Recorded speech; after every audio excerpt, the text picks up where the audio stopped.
आपका second subject है intellectual property rights यानी कि बौद्धिक संपदा अधिकार। बौद्धिक संपदा अधिकार, इसकी पहले सबसे पहले हम बात करते हैं डेफिनेशन की। बौद्धिक संपदा अधिकार होता क्या है? ये जायदाद या संपदा या जो भी हमारी संपत्ति धन दौलत है उसका एक समूह होता है जिस पर किसी भी अन्य व्यक्ति का इस पे कोई भी कंट्रोल नहीं होता है। वो सिर्फ हमारा ही कंट्रोल होता है उस पे, जिस पे और नियमानुसार इच्छानुसार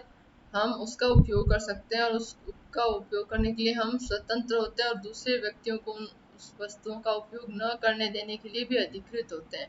ये डेफिनेशन क्या बताती है कि अगर हमारे पास कोई संपदा या ज़मीन है उसको हम जितने टाइम के लिए चाहें हम उसे यूज़ कर सकते हैं, उसे अपने कंट्रोल में रख सकते हैं और किसी अन्य व्यक्ति का हमारी संपदा या संपत्ति पे कोई भी अधिकार नहीं होता। और हम अगर इसको दूसरे व्यक्तियों को या दूसरे किसी व्यक्ति को ट्रांसफ़र करना चाहें तो यह अधिकार भी हमें प्राप्त होता है। और जिस व्यक्ति के पास ये अधिकार प्राप्त होता है वह उस प्रॉपर्टी का ओनर कहलाता है। सबसे पहले हमें ये देखेंगे कि कौन कौन से तरीके की संपदा होती है या प्रॉपर्टी होती है। दो तरीके की प्रॉपर्टी होती है, टेंजिबल और इनटेंजिबल। टेंजिबल प्रॉपर्टी वो होती है जो साकार वस्तु के रूप में या भौतिक रूप में उपस्थित हो या फिर जिसे हम छूकर महसूस कर सके, जैसे मकान, दुकान, भूमि, नकदी या कैश, इमारत, जेवर आदि। लेकिन इनटेंजिबल प्रॉपर्टी वो होती है जो कि अमूर्त या अगोचर या अभौतिक संपत्ति हम कह सकते हैं, यानी कि जिसको इंद्रियों द्वारा महसूस न किया जा सके या जो भौतिक रूप में हमें दिखाई ना दे। जैसे कि हमने कोई इन्वेंशन की या रिसर्च पेपर हमने पब्लिश किया या कोई इमेज हुई या कोई लिटरेली यानी कि साहित्यिक या फिर आर्टिस्टिक वर्क, हमारा कोई कलात्मक कार्य हो, ये सब चीज़ें ही इंटेंजिबल में आती हैं। अब इंटेलेक्चुअल प्रॉपर्टी का मतलब क्या है? इंटेलेक्चुअल प्रॉपर्टी जो है वो ज़्यादातर हम इंटेंजिबल प्रॉपर्टी के विषय में पढ़ते हैं और ये जो कानून है ये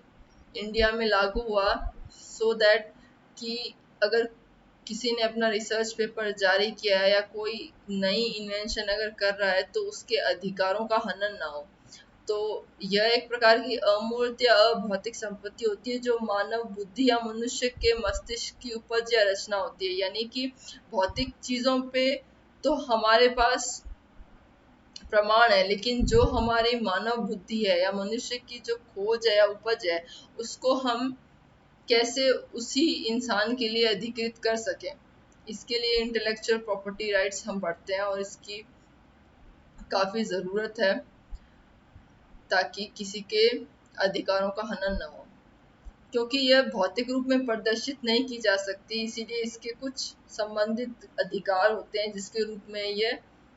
पाई जाती है। कोई भी भौतिक संपत्ति है किसी एक व्यक्ति या अनेक समूह या बुद्धि या मस्तिष्क की उपज या रचना होती है और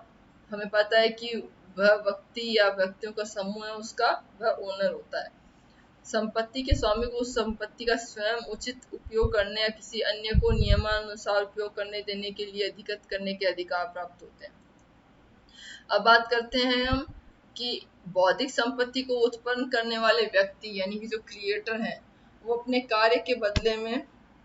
आईपीआर प्राप्त करते हैं, यानी कि उन्हें हम अधिकार देते हैं और वो अधिकार होते हैं तो उनको हम लाइसेंस या असाइनमेंट या द्वारा हम हस्तांतरित कर सकते हैं। मोस्टली आईपी जो है वो मनुष्य के मस्तिष्क द्वारा किए गए सृजनात्मक प्रयत्न यानी कि क्रिएटिव एफर्ट्स जो होते हैं उसका परिणाम होता है। बौद्धिक संपत्ति अभौतिक संपत्ति होती है, यानी कि बौद्धिक जो संपत्ति है हमारी जो कोई खोज है जो हमारी मस्तिष्क से उपज हुई है जिसकी, वह अभौतिक होती है, यानी कि उस उपज को हम इंद्रियों द्वारा छू नहीं सकते हैं, इसलिए उसको हम भौतिक रूप में बदलकर प्रदर्शित करते हैं। जैसे किसी इन्वेंशन से संबंधित कोई विचार हो, या वह क्या कहलाती है, भौतिक संपत्ति, या फिर उसको हम क्या कर सकते हैं, भौतिक संपत्ति में प्रदर्शित करते हैं। भौतिक संपत्ति अनेक सूचनाओं का एक समूह होता है जिसका समावेश संसार में अनेक स्थानों पर असीमित प्रतियों में किया जा सकता है। यानी कि उसको वर्ल्ड लेवल पे हम अलग अलग वे में उसको डिस्क्राइब कर सकते हैं। और क्योंकि जो संपत्ति है वो इन प्रीतियों में निहित नहीं होती है, बल्कि उन सूचनाओं में होती है जो इन प्रीतियों से हमें प्राप्त होती हैं। जैसे फॉर एग्जाम्पल अगर हम बात करें कि कोई पुस्तक है या कोई शोध पत्र है जिसका जो जिस पर लेखक का कॉपीराइट है, यानी कि लेखन जो है, वह पुस्तक जो है वो उस लेखक ने लिखी है, ये उसका अधिकार है, उस पे उसका कॉपीराइट है। यानी कि वह चीज जो पुस्तक में हमें पढ़ने को मिलती है, जो उसने लिखी है, वह कोई और लेखक अपनी किताब या अपने शोध पत्र में नहीं लिख सकता, जिसे हम कॉपीराइट बोलते हैं। किसी कंपनी के उत्पाद से संबंधित लोगो लोगो जैसे हम बहुत सारे कंपनीज की जो हम लोगो देखते हैं, जो जो वस्तु वो निर्माण करती है कंपनी, उन कंपनी के वस्तुओं पर जो लोगो हमें अलग अलग मिलते हैं। फॉर एग्जाम्पल अगर हम गैजेट्स की बात करें तो एप्पल हुआ, माइक्रोसॉफ्ट हुआ, तो ये अलग अलग जो लोगो हैं। या फिर हम अगर फसल की बात करें तो नई प्रजाति जो आती है, जैसे अगर हम सरसों की बात करें तो SVJ H101 एक प्रजाति है सरसों की, तो वो नई प्रजाति है, वो हाइब्रिड फसल है, तो वो किसी टेक्निक द्वारा बनाई गई है, और उस टेक्निक को हम क्या करते हैं, प्रिवेंट करते हैं, बचाते हैं किसी और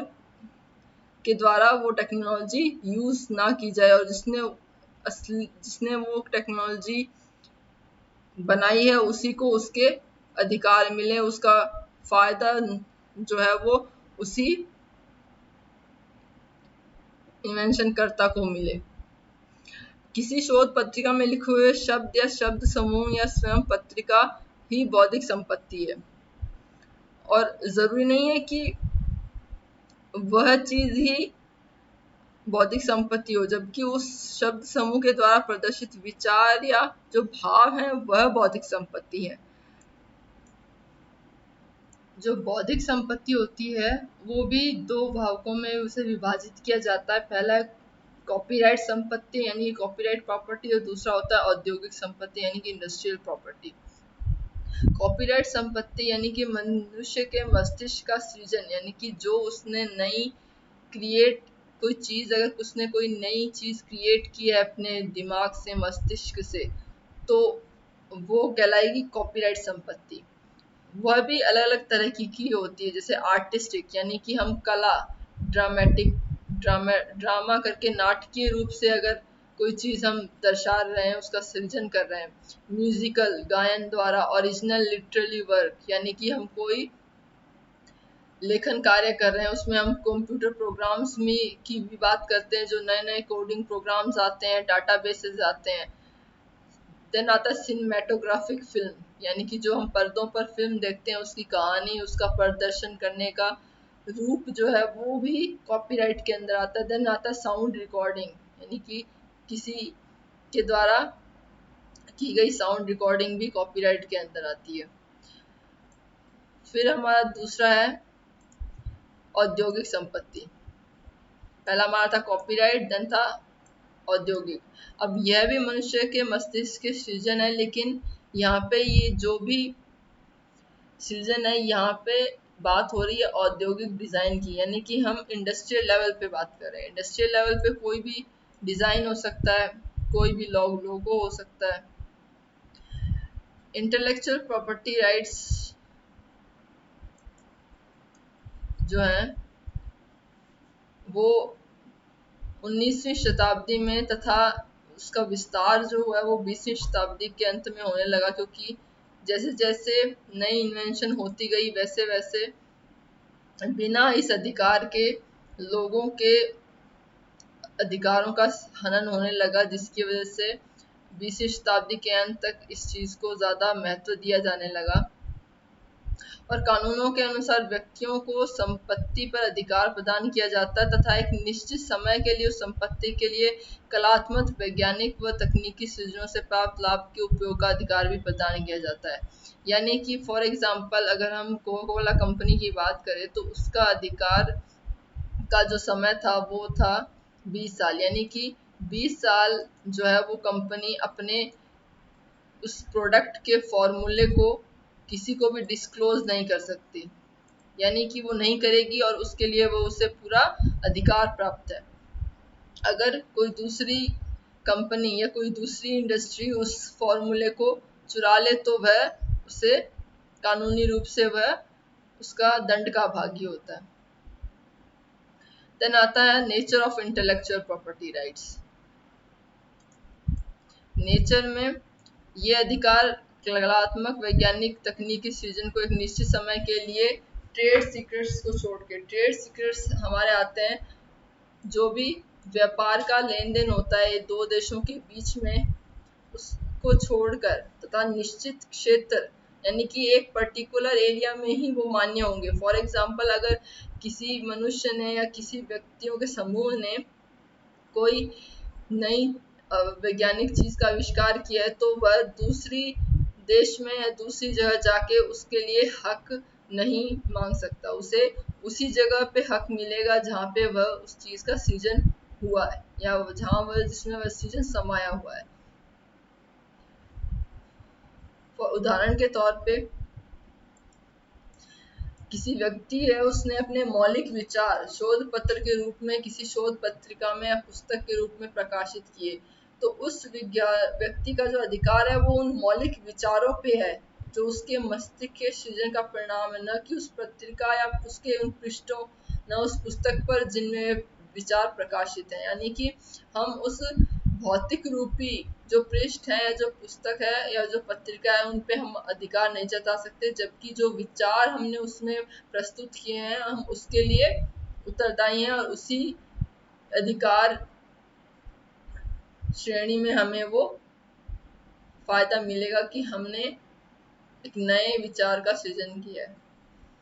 अगर हम बात करें कृषि वैज्ञानिक ने जैसे अगर कोई नई गेहूं की प्रजाति निकाली है तो उस वैज्ञानिक का बौद्धिक संपत्ति अधिकार गेहूं की उस प्रजाति के दानों या बीज पर नहीं होगा बल्कि उसके अपने मस्तिष्क की बौद्धिक उपज या सृजन पर होगा, जिसके कारण गेहूं की इस प्रजाति के बीज प्राप्त हुए। यानी कि जो टेक्निक उसने यूज की है उस टेक्निक को हम आईपीआर के अंतर्गत लेके आएंगे, ना कि उन बीजों को या फिर उन दानों को, जो गेहूं के जो दाने हैं उन पे उसका कोई अधिकार नहीं होगा। सिमिलरली अगर किसी प्रकार की संस्था द्वारा अगर कोई परीक्षा आयोजित होती है तो उसमें पूछे गए जो प्रश्नों पर जो ओनरशिप होती है वो अधिकार तथा प्रश्नों के संरक्षण के लिए प्रदान किए गए अधिकार जो है वो क्या है, वो अधिकार उसको प्राप्त होते हैं। नेक्स्ट हमारा है कि बौद्धिक संपत्ति जो है वो